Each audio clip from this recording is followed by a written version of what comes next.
자, 직무윤리, 앞부분, 제일 앞부분, 직무윤리에 대한 이해 가보겠습니다.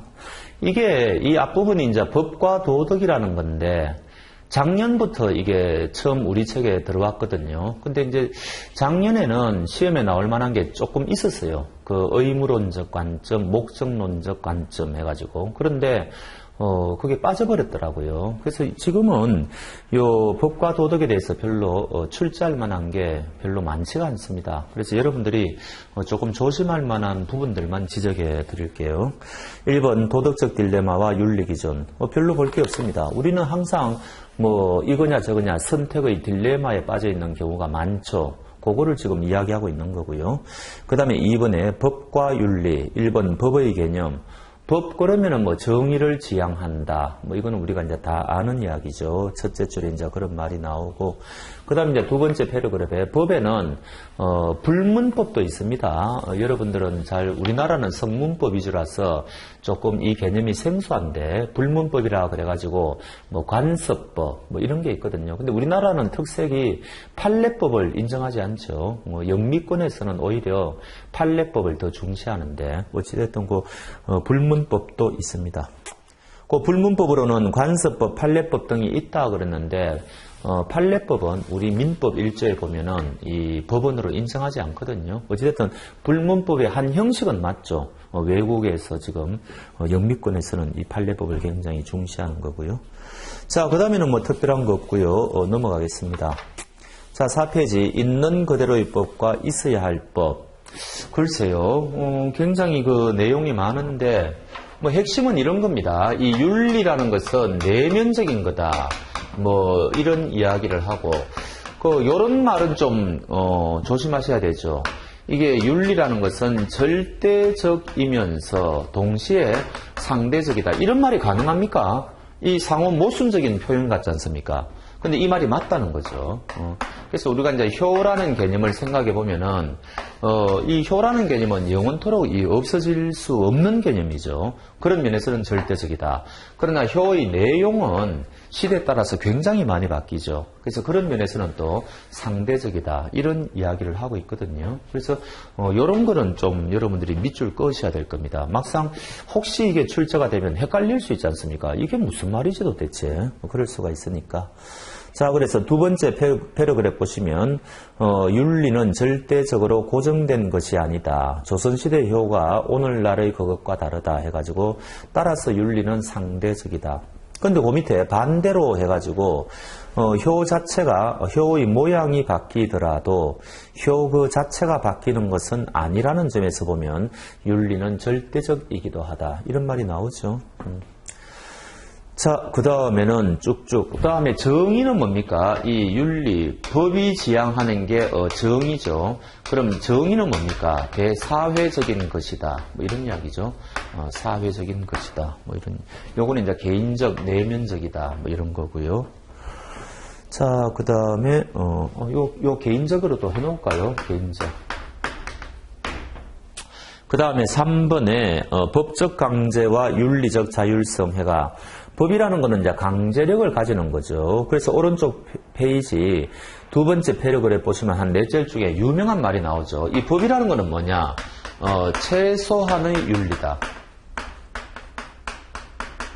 윤리 중에서 요 정도는 지켜야지 사회가 이제 유지가 되니까 그거를 강제력을 동원해서라도 만든 게 법이다 이런 이야기죠. 그러면은 이 법은 강제력이 있으니까 무시무시한 거죠. 그럼 이거 제대로 만들었는지 누군가 심사를 해야 될 거 아닙니까? 그럼 A가 심사했다고 칩시다. 그럼 이 사람이 또 심사를 잘했는지는 또 B가 또 이거를 또 심사를 해야 될 거 아닙니까? 이런 식으로 가자 보면은 이게 순환 논리가 되어버리죠. 무한 소급의 문제가 생긴다. 무한 소급의 문제가 생긴다. 그래서 이게 이제 딜레마죠. 법이라는 게 정말 이게 우리가 지켜야 될 제대로 만든 법이냐. 이런 무한 소급의 문제가 생기기 때문에 윤리를 우리가 체질화한다. 내면화한다. 이런 이야기를 하죠. 체질화한다. 내면화한다. 뭐를 통해서? 교육을 통해서 또는 훈련을 통해서. 그래서 이렇게 하면은 우리가 소위 흔히 하는 말로 법 없어도 사는 사람 이런 말이 있지 않습니까? 저는 그 표현이 좀 이상하다고 생각하는데 어찌됐든 이런 윤리를 체질화시키면은 이렇게 무한수학원의 문제에 빠지지 않더라도 사회가 잘 유지될 거 아니냐, 뭐 이런 이야기를 그 5페이지에 걸쳐서 지금 하고 있습니다. 그래서 지금 5페이지를 여러분들이 쭉 읽어보시면은 제가 말씀드리는 게 이게 핵심 이야기입니다. 그 중에 제일 중요한 거는 조금 전에 말씀드렸다시피 6째 줄에 있는 법은 최소한의 윤리다. 그 말은 꼭 하나 알아놓으셔야 되겠죠. 나머지는 다 넘어가겠습니다. 그 다음에 6페이지 제일 위에 보면 인간은 교육과 훈련을 통해서 이제 이런 나오는 거죠. 스스로를 제어할 수 있다. 뭐 그런 거요. 그 다음에 4번에 보면은 현대사회에서의 법과 윤리 해가지고 넷째 줄에 보면 법은 그 성격상 보수적이죠. 한번 만들어지면은 바뀌기도 힘들고요. 굉장히 어렵습니다. 또 우리가 법조계 일하는 사람들도 대개 보면은 보수적인 사람이 굉장히 많죠. 그럴 수밖에 없어요. 그래서 어찌됐든 법은 그 성격상 특히 보수적이다. 이 때문에 세 줄 내려보면은 현대 사회에서는 낡은 법과 새로운 윤리가 충돌하는 경우가 많다.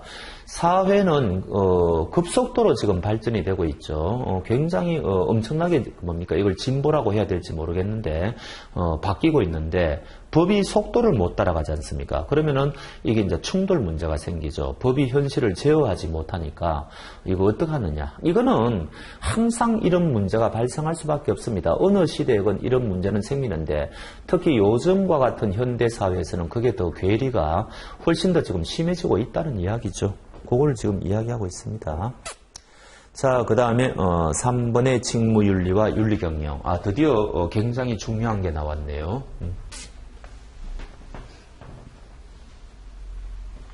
우리가 여러분들은 현실에서 기업들이 윤리를 지켜야 된다. 기업 윤리가 중요하다. 뭐 이런 말 하고 또 우리가 직무윤리 지켜야 된다. 이런 말을 할 때 이 양자를 구별합니까?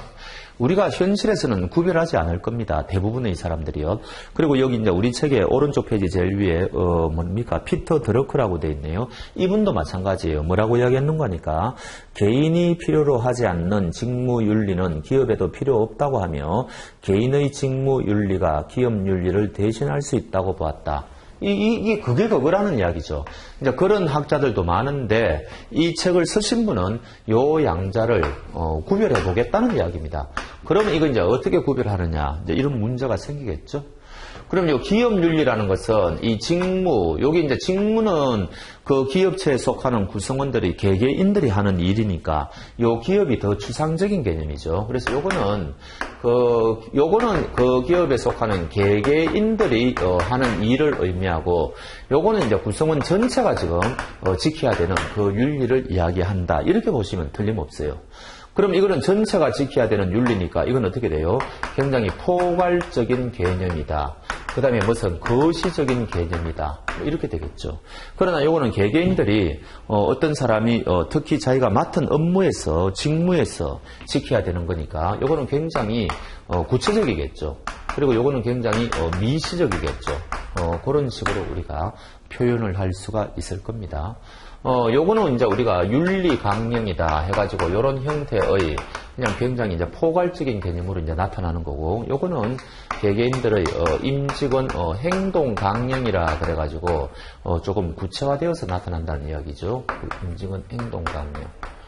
그 다음 우리가 지금 공부하고 있는 게 이게 직무윤리인데, 그러면 우리가 뭐라고 이야기를 하는 거니까 윤리 경영을 해야 된다. 우리가 보통 이런 이야기를 하지 않습니까?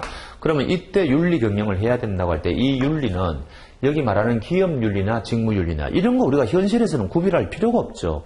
근데 이거는 우리가 이제 수험생이니까 구별하자는 이야기죠. 요때 말하는 유효윤리는 요거를 의미합니다. 직무윤리. 그래서 요 직무윤리를 요거를 기업의 경영 방식에 도입한 거, 경영에 도입한 거, 요거를 우리가 윤리 경영이라고 한다는 거죠. 그래서 우리는 회사는 윤리 경영을 해야 된다. 그 다음에 개개인들은 직무윤리를 지켜야 된다. 이런 이야기를 하는 거죠. 요거는 출제가 되면은 여러분들이 이거를 한번 공부하지 않으신 분들은 이거 틀릴 수밖에 없죠. 우리는 현실에서는 이거를 별로 구별하지 않으니까요. 요거는 시험에 굉장히 유력합니다. 그리고 우리 책 뒤에 요 기본서 뒤에 이게 끝나면은 문제가 좀 돼 있어요. 어디 미리 한번 가보시겠어요?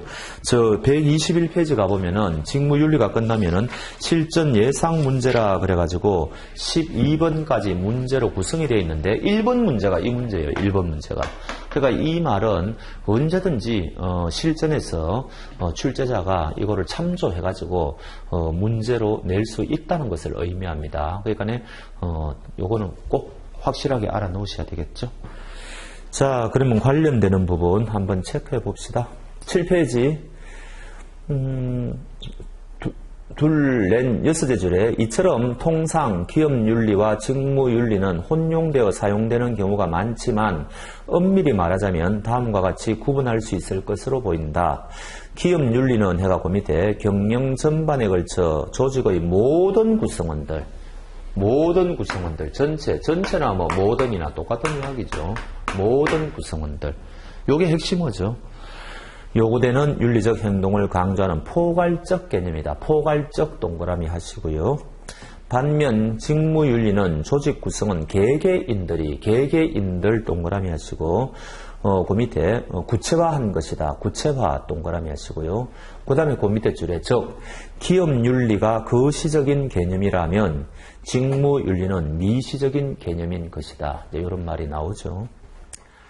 자, 이에 따라 해가지고 통상 국내에서 포괄적 개념인 기업윤리는 윤리 강령 등의 형태를 지닌 추상적인 선언문 형태를 지니고 있는 반면 그 다음에 직무윤리는 임직원 행동 강령 등으로 그 형태를 조금 달리하고 있다. 이런 말이 나오죠.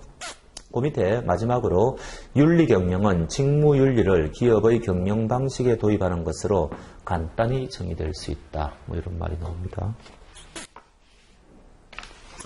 자, 그 다음에 이제, 왜 이게, 그럼 이제 요 기업 윤리는 빼죠. 왜 도대체 우리는, 직무윤리를 지켜야 되느냐. 개개인들은. 그 다음에 회사는 왜 윤리 경영을 해야 되느냐. 그 필요성이 뭐냐. 지금 이 이야기하고 있는 거죠. 요게 이 모든 기업에 요구되는 게, 요게 이제, 6가지가 나오죠. 그 다음에 특히 우리 금융투자업에 요구되는 이유가 요게 4가지가 나와요. 합하면 10가지죠. 어찌됐든 요것도 굉장히 시험에 이제 단골 문제인데 요거는 사실 상식선에서 맞출 수 있습니다. 근데 요 중에 이제 한 가지 요 한 가지를 요거 이제 외워야 될 게 하나가 나오죠. 그것만 조심하시면 돼요. 자, 그래서 8페이지 제일 위에 윤리 경영과 직무윤리가 강조되는 이유 해가지고 윤리 경쟁력의 시대 뭐 이런 게 나오죠. 둘째 줄 뭐 특별한 거 없고 제일 끝에 있죠. 왜 새삼 윤리 경영과 직무윤리를 강조하는가. 1번 환경의 변화. 그냥 읽어나가겠습니다. 현재와 다가올 미래의 세계는 고도의 정보와 기술에 의한 사회이며 매우 복잡한 시스템에 의하여 운영되는 사회이다. 근데 이거 한번 잘못 사용하면은 사회가 파국으로 갈 수가 있다. 그런 이야기죠. 지금 코로나 사태 뭐 이런 것도 뭐 그거 원자력, 일본 뭐 그런 거 다 해당되는 거죠. 어쨌든 여러분들이 충분히 감을 잡을 수 있을 것이고 2번입니다. 이제 요거 시험에 나올 만한 게 여기에 핵심은 우리가 이제 기업체는 비용을 최소화시키는 방향으로 지금 그 기업체를 운영할 거 아닙니까? 근데 이때 기업을 운영하려면 많은 비용이 들겠죠. 이때 여러 가지 비용이 들 건데 요 비용 중에서도 위험 비용도 이 비용에 포함되는 개념이냐 이겁니다. 근데 포함된다는 거죠. 그래서 요 자리에 제외라고 하면 틀린다는 거죠. 그럼 위험 비용이 뭐예요? 위험 비용이. 그러니까 이게 이제 리스크를 안는 거니까 뭡니까? 요거 이제 직무윤리를 지키면은 위험 비용이 감소되겠죠. 그 이야기입니다. 그래서 요 위험 비용까지를 포함해가지고 비용을 최소화하려고 하기 때문이다. 그게 핵심이죠. 그래서 그런 말이 쭉 나옵니다. 한 5개 줄에 보면은 상대방이 자신의 이익에 반하는 행동을 할 경우에 발생하는 위험 비용까지를 거래 비용에 포함시켜 포함 동그라미요. 그 거래 비용이 가장 적은 쪽을 선택하게 돼 있다. 즉 개인은 위험을 통제함으로써 가장 적은 거래 비용이 발생할 수 있도록 거래와 관련된 자들에게 직무윤리를 요구하는 것이다. 요거 하나만 조심하시면 돼요. 특히 직무윤리는 반대말을 많이 써가지고 틀리게 냅니다. 이게 포함이면 제외해가지고 이제 틀리게 내겠죠. 요거 하나 좀 조심하시고. 또 나머지 3번 생산성 제고. 옛날에는 그 기업체 운영하시는 분들이 그냥 뭐 물건만 잘 찍어내고 잘 팔리면 그만이지 뭐 직원들이 뭐 복리후생이라든지 뭐 등등은 별로 신경 안 쓰지 않습니까? 근데 이제 지금 현대 와서는 그렇지 않죠. 직무윤리를 내부적으로 잘 지키는 기업이 오히려 장기적으로 봐가지고 생산성도 더 높아지더라. 그러면 이제 장기적으로 이 회사는 경쟁에서 살아남을 수가 있겠죠. 그 이야기입니다. 자, 그래서 오른쪽 페이지 보시면 해가 둘째 줄에 생산성의 제고를 통한 장기적 생존의 목적으로 윤리 경영의 중요성이 강조되고 있다. 그래서 그 밑에 비윤리적인 기업은 결국에는 장기적으로 보면 시장으로부터 퇴출당하고 있는 게 현실 아니냐. 그 이야기죠. 자, 그러면 가로 4번의 신종자본. 요즘은 이제 특히 브랜드 같은 거, 믿음이라는 거, 회사에 대한 믿음, 이게 굉장히 중요한 그 가치를 작용하고 있죠. 그 이야기입니다. 그래서 직무윤리는 오늘날 새로운 무형의 자본이 되고 있다. 그런 말이 나오죠. 그래서 그 밑에 현재는 신용 또는 믿음이 새로운 무형의 자본으로 인정되기에 이르렀다. 다섯 번째 인프라 구축. 윤리는 공정하고 자유로운 경쟁의 전제 조건이 된다. 옛날에는 아까 그 왼쪽에 3번하고 비슷하죠. 바깥에 가서는 경쟁이 치열한데 안으로 보니까 A 회사는 반칙을 일삼고 있고 B 회사는 종업원들에게 잘해주더라는 거죠. 이거는 문제가 있다는 거죠. 그래서 이거는 출발선에서 서로 지금 공정해야 된다는 거죠. 그 이야기입니다. 그래서 윤리는 공정하고 자유로운 경쟁의 전제 조건이 된다. 6번에 사회적 비용의 감소. 비윤리적인 행동은 근시안적으로 보면은 비용이 더 절감되는 것처럼 보이지만 결국에 장기적으로 보면은 더 큰 사회적 비용을 초래하게 돼 있다. 다 아는 이야기죠. 넘어가겠습니다. 자, 여기까지가 이제 모든 회사에 공통되는 이야기고요. 그 다음 이제 10페이지 보면은 분홍색으로 해가지고 무슨 이야기가 나오는데 이거는 시험하고 대부분이 관련이 없는 게 많아요. 근데 어떤 거는 또 관련이 있는 게 있거든요. 그거는 제가 그때마다 말씀드리겠습니다. 자, 그 다음에 11페이지. 이제 이제는 특히 우리 금융투자업에서는 왜 이렇게 특히 직무윤리가 더 필요하냐. 그 이야기죠. 1번에 산업의 고유 속성, 둘째 줄 이해상충 발생 가능성이 다른 어느 산업보다 높다. 그렇죠. 회사하고 투자자, 그리고 투자자와 투자자 사이 여러분들이 다 아시는 거지 않습니까? 그래서 이해가 상충되니까 특히 금융투자업에 종사하시는 분들은 직무윤리를 더 잘 지켜야 된다. 그 이야기죠. 2번 상품의 특성. 계속 이 이야기는 계속해서 나오죠.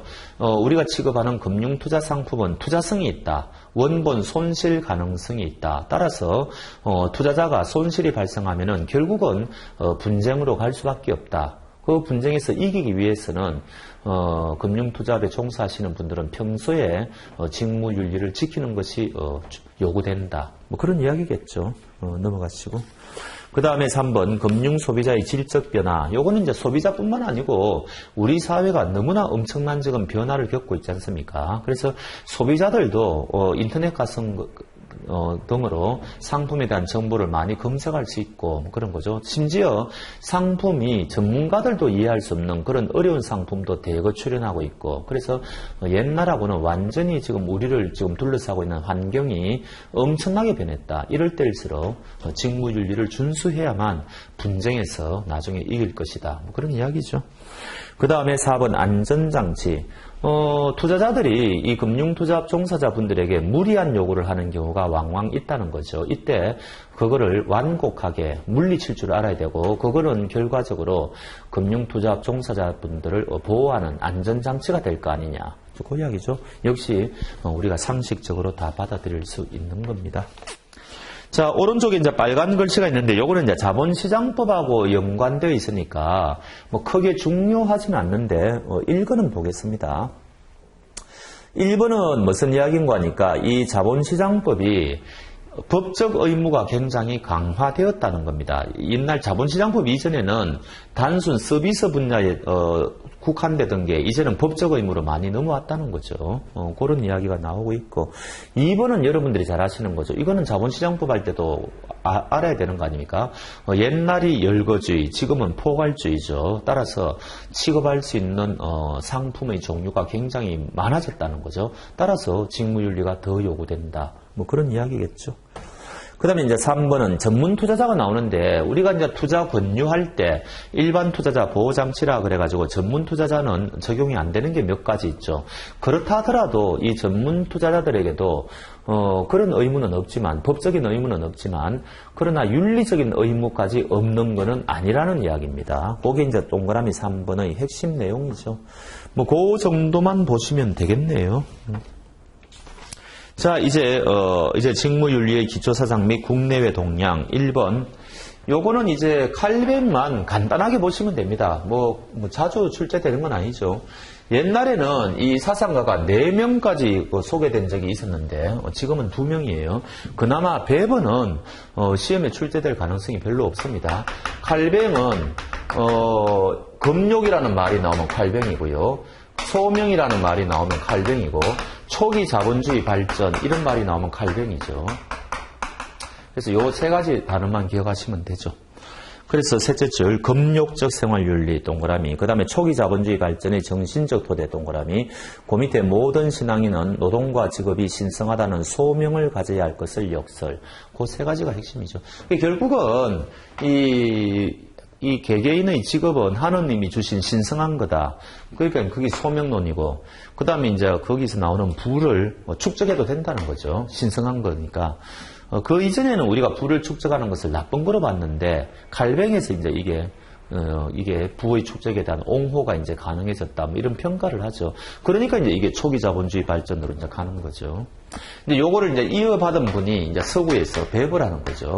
그런 이야기가 나오는데, 배부는 뭐 특별한 그게 없습니다. 넘어가셔도 되고요. 자, 오른쪽에 윤리경영의 국제적 환경이 나오는데, 거기 2번째 패러그래프에 OECD가 2000년에 국제 공통의 기업 윤리 강령을 발표했는데, 요거는요, 포인트가 뭔가 하니까, 그 밑에 줄에 강제 규정은 아닙니다. 요거 강제 규정력이다. 구속력이 있다 그러면 틀려요. 요거 하나 아시고. 그러나 실질적인 구속력은 있겠죠. 이거 지키지 않으면 사실상의 불이익에 따를 거니까. 그런 거고. 그 다음에 이제 이를 측정 평가하는 지수 중 하나는 부패 인식 지수다. CPI가 나오죠. 부패 인식 지수. 요거는 굉장히 이제 많은 국가에서 뭡니까? 많은 국가가 아니고 국제 투명성 기구 영어도 알아놓으십시오. TI. 여기서 이제 발표를 하죠. 매년 발표를 하는데, 우리나라는 이게 아직까지 낮게 평가되고 있습니다. 그래서, 요거는 시험에 좀 나옵니다. 이 발표하는 기구, 그 다음에 우리나라는 낮다는 거, 요 정도는 아셔야 돼요. 그래서 그 국제투명성기구, 우리나라는 낮게 평가된다. 이런 말이 나오죠.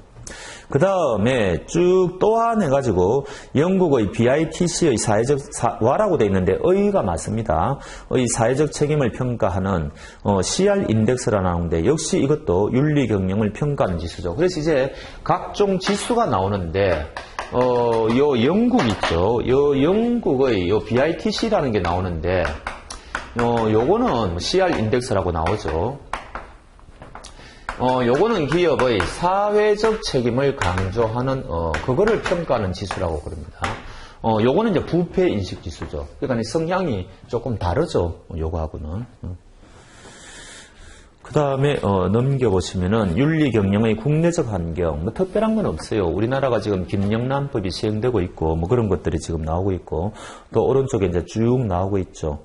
그 다음에 밑에서 17페이지 밑에서 한 8째 줄에 가면은 또한 국내적으로도 기업들의 윤리 경영 실천 노력을 평가하기 위한 척도들을 만드는 노력이 지속되고 있다 해가지고 여기 보면 또 뭐 산업정책연구원 뭐 이런 게 나오죠. 산업정책연구원 요거는 뭡니까? 코백스라고 되어 있습니까? 코백스.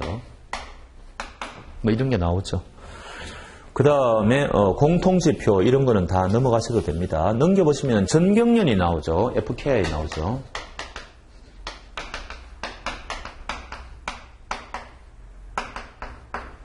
그 다음에 또 뭐 서강대인가도 뭐 하나 나올걸요. 서강대. 제일 밑에 있는 학계에서도 해가지고 서강대, 소백스라고 해가지고 막 나오죠. 이거를 왜 제가 굳이 적어놓은가 하니까 어렵게 출제가 되면은 이런 각종 지수가 지금 여러 개 나오지 않습니까? 이거 이런 식으로 나오는데 요거 하나가 성격이 좀 다르죠. 요거는 사회적 책임을 강조하는 거예요. 그래서 혹시 어렵게 출제하는 경우를 대비해가지고 요거는 혹시 시험에 다음 중 지수의 성격이 다른 것과 좀 유다른 것은 뭐 이렇게 출제를 하면은 요구의 정답이라고 아십시오. 자, 그 다음에 4번에 기업의 사회적 책임이 강조되는 시대상. 제목만 봐도 무슨 말인 거 아시겠죠? 기업은 이윤을 추구하지만 또 사회적으로도 뭐 좋은 일을 많이 하려고 노력한다. 뭐 그런 거죠. 그 다음에 이제 19페이지 본 교재에서의 직무윤리의 적용 대상이 나오는데 요거는 뻔합니다. 이건 누가 직무윤리 지켜야 되느냐. 예를 들어가지고 지금 이 고용계약이 무효라는 거죠. 그런데 이 사람이 지금 일은 하고 있다. 그 다음에 무보수로 일을 하고 있다. 하루 알바로 일을 하고 있다. 이런 사람 전부 직무윤리 지켜야 되느냐. 당연히 지켜야 되죠. 일을 하고 있는 이상은. 그 다음에 누구를 대상으로 지켜야 되느냐. 고객을 대상으로 해야 되겠죠. 그런데 여기의 고객에는 잠재적 고객도 포함된다는 이야기입니다. 아직 우리 회사와 계약은 맺지 않았지만 계약을 맺을 가능성이 있는 잠재적 고객에게도 직무윤리는 지켜야 된다. 요게 이제 출제가 많이 되죠. 요게. 굉장히 요건 전통적인 문제인데 간혹 출제됩니다. 굉장히 쉬운 문제죠. 그래서 20페이지에 올라가 보면은 그 위에서 한 7줄에 한번 제가 읽어볼게요. 따라서 회사와 정식 고용관계에 있지 않은 자나 무보수로 일하는 자도 직무윤리를 준수하여야 하며 아직 아무런 계약관계를 맺지 않은 잠재적 고객에 대해서도 직무윤리를 준수하여야 한다. 이제 이게 핵심 포인트죠. 그 다음에 이제 그 밑에 2번의 직무윤리의 성격은 윤리라는 것은 법하고 달리 자발적이죠. 근데 이게 장점이자 단점이죠. 강제력이 없으니까. 그래서 이제 그런 이야기를 쭉 하고 있습니다. 뭐 특별한 거는 없고요.